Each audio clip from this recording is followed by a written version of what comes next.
Samuel said to Saul, I am the one the Lord sent to anoint you king over his people Israel. So listen now to the message from the Lord. This is what the Lord Almighty says. I will punish the Amalekites for what they did to Israel when they waylaid them as they came up from Egypt. Now, go attack the Amalekites and totally destroy all that belongs to them. Do not spare them. Put to death men and women, children and infants, cattle and sheep, camels and donkeys. So Saul summoned the men and mustered them at Tulaim, 200,000 foot soldiers and 10,000 from Judah. Saul went to the city of Amalek and set an ambush in the ravine. Then he said to the Kenites, Go away, leave the Amalekites so that I do not destroy you along with them, for you showed kindness to all the Israelites when they came up out of Egypt.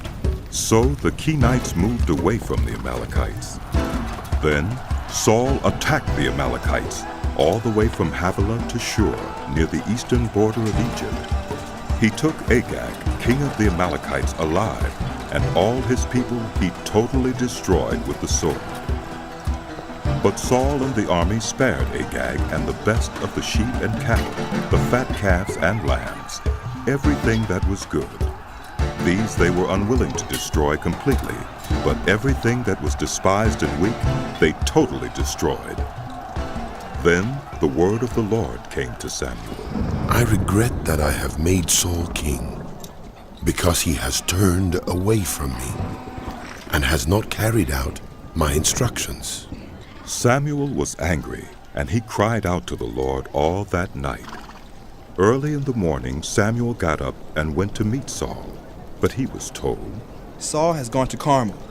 There he has set up a monument in his own honor and has turned and gone on down to Gilgal.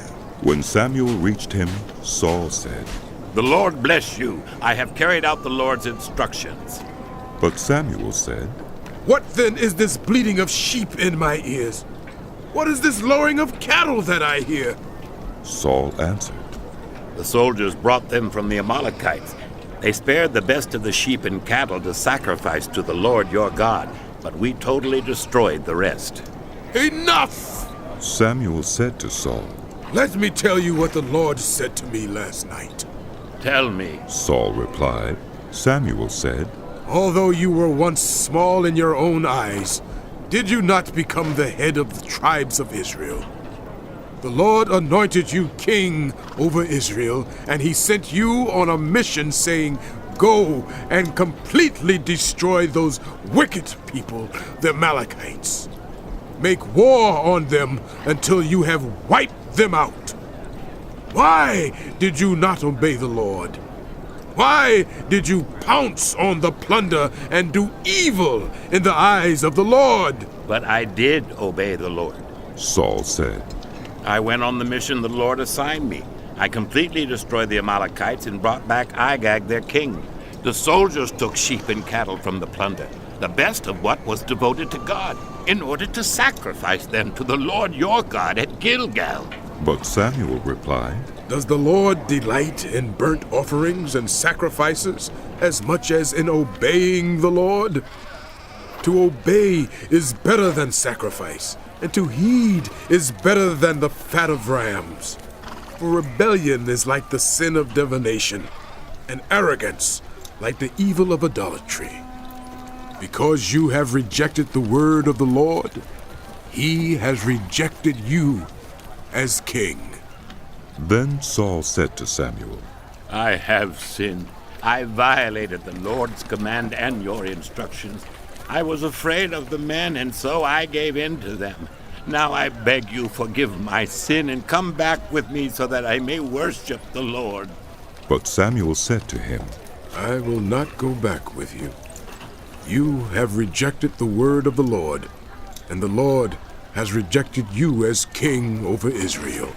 As Samuel turned to leave, Saul caught hold of the hem of his robe, and it tore. Samuel said to him, The Lord has torn the kingdom of Israel from you today, and has given it to one of your neighbors, to one better than you. He who is the glory of Israel does not lie or change his mind, for he is not a human being that he should change his mind.